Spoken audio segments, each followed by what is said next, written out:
Hello and welcome to the next Buttercups Bulletin. I'm Ellie Talbot and this is Paul Johnson. So today we're going to cover a little bit of information about dementia. Now, why is this so important then, Paul? Well, last year, 2016, we saw dementia overtaking heart disease as the leading cause of death in the UK, and that's largely to do with our ageing population, that we're getting more and more people getting into old age, so consequently we're seeing more and more people with Alzheimer's disease and other forms of dementia. So in the population over the age of 65, 1 in 14 people will have dementia of some form. Okay. So if you think about in your pharmacy, the numbers of people that are over the age of 65 that come in on a daily basis, you will be seeing people with dementia every single day. So how are they actually diagnosed then? Because obviously diagnostic forms quite a lot of the registration assessment framework as well, so you do need to know about your diagnostics.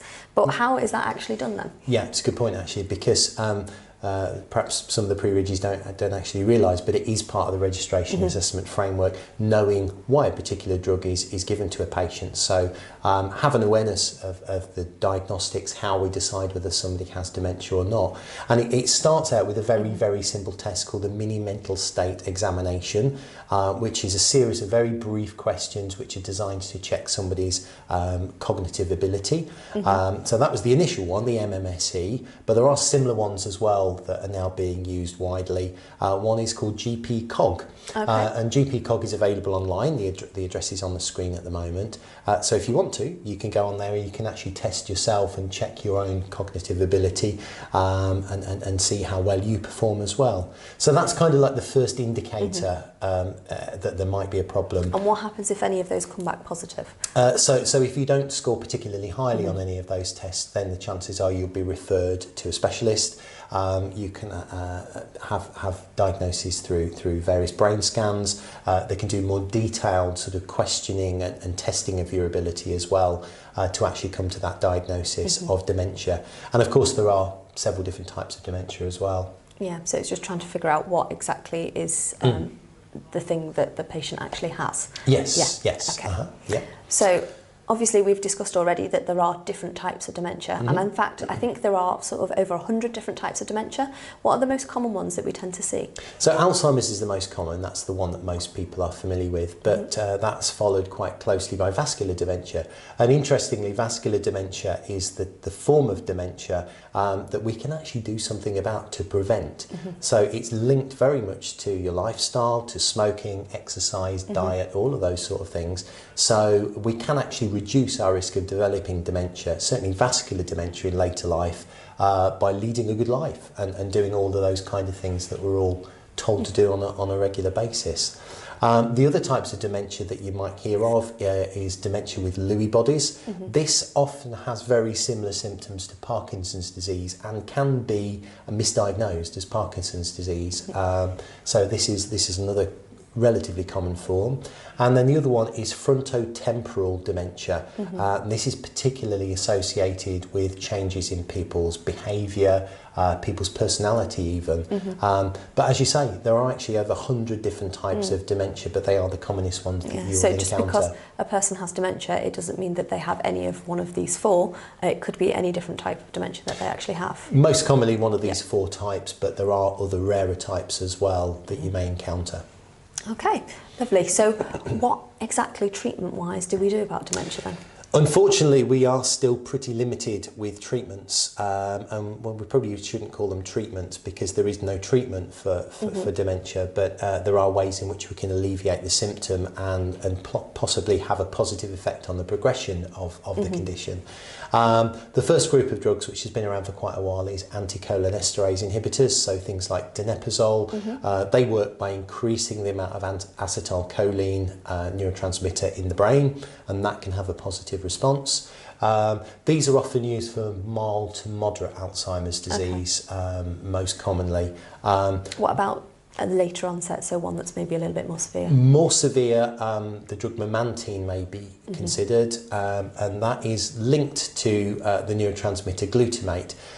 So glutamate itself has been linked to increasing cell death, increasing the progression of the disease. So by interfering with how that interacts with in the brain and how that works as a neurotransmitter. By blocking its action, we can in some cases improve the symptoms of dementia as well. But generally that tends to be in more severe cases. Okay. What about agitation and anxiety? Do you see anything used in there? Because obviously with you have patients that are living with dementia, sometimes they can get a bit anxious, sometimes you can get a bit of anxiety. Do they treat, is there anything for treatment in those? Well, the first thing I'd always say to that is to try and establish why somebody is agitated, what's causing that anxiety, is there a reason behind it, rather than giving drugs. In the past, I mean, I remember from my early career that it was quite common to see people agitated and anxious, particularly in the nursing home setting perhaps, and they would be given sedation. We've kind of moved away from that now, but there might be cases when we want to give something for agitation, anxiety. Risperidone can be used. Risperidone, however, mustn't be used in dementia with Lewy bodies because it will make it worse. But it can be used in some cases for those kind of symptoms. Occasionally you might see lorazepam or haloperidol as well. But really, that is kind of it. That is the sort of main groups of drugs that we would see being used in dementia. It is rather limited, unfortunately. There aren't many, unfortunately. Yep. Okay, so one of the next things that we do is here at Buttercups, we are actually all trained Dementia Friend champions. So what does that involve then, Paul? What do we do? So the Dementia Friends was an initiative brought about by the Alzheimer's Society, and initially they were aiming to find 1 million dementia friends. So these are people who have just a little bit more awareness about the conditions, but also to be on the lookout for people with dementia and to find ways to help them and to work with them. So very, very important for pharmacy. And you've probably heard that it is now part of the quality payment scheme for pharmacies. So this means that people working in the pharmacy are expected to, are encouraged to become dementia friends, have an awareness of ways in which we can improve the lives of people with dementia, and now you will actually get a payment for that as well if sufficient people are trained as a dementia friend in the pharmacy. Yeah, so that's important information for them to know. And if you want to know more about that, go to the PSNC website. There's more information in there for you to have a look at being a dementia friend and how to become a dementia friend. But it's something that's definitely worth having a look into, not just for the quality payment side of things, but actually because it really will help you in your day-to-day, and especially if you come across any patients that are living with dementia, you can help them maybe do small things which will help them live with it in a more positive manner. Exactly. A lot of the Dementia Friends initiative was about dealing with the stigma attached with people with dementia. But some people can live with dementia for 20, 30 years and live a relatively normal life, whereas for some people the condition progresses much more quickly.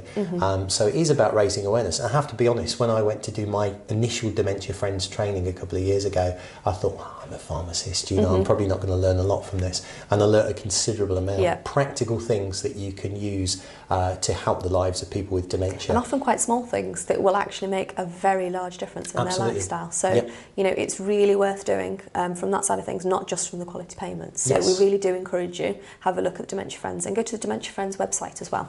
They'll have more information on there for you. Yeah, there are various ways in which you can become a dementia friend. Either you can go onto the website, you can have a face-to-face session, which I think is the most rewarding way to do it. Dementia Friends website will tell you if there's something like that available locally in your area. Yeah. So I think that brings us to the end then. So now it's just basically contact details. So hopefully you've enjoyed this Buttercups Bulletin. If you've got any further questions, please do feel free to drop us a line. If you want us to cover any particular topics, anything like that, feel free to contact us on either Facebook, Twitter, or you can subscribe to our YouTube channel for our next instalment. Thank you again. Thank you.